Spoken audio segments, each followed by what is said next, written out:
Assalamualaikum warahmatullahi wabarakatuh. Sampurasun. Nepangkeun SIM kuring Roswati SPD ti SMA Negeri 8 Kota Bogor. Di dieu SIM kuring salaku guru bahasa Sunda bade ngadugikeun video pembelajaran ngeunaan bahasa Sunda materi sisindiran.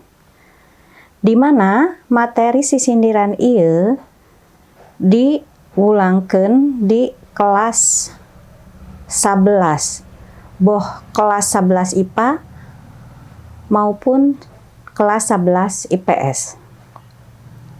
Sisindiran asal kecap tina sindir, anu ngandung harti omongan atawa caritaan anu dibalibirkeun atawa henteu togmol.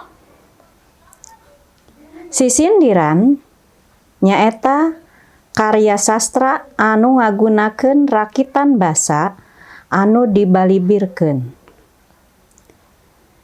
Sisindiran dibagi 3 bagian.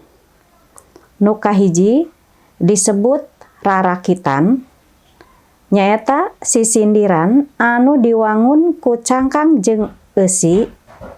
Salian ti eta antara cangkang jeung eusi teh kudu sasora sarta murwakanti engang panungtungna dina unggal padalisan.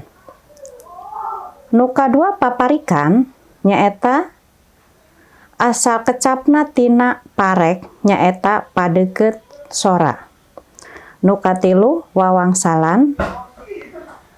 Wawangsalan mah ibaratna jiga atawa kawas tatarucingan. Contoh rarakitan mihape sisir jeung minyak, kade kaancloman leungeun. Mihape pikir jeung niat, kade kaangsonan deungeun. Contoh paparikan sok hayang nyaba ka Bandung, hayang nyaho pabrikina. Sok hayang nanya nu pundung, sok hayang nyaho nyentakna.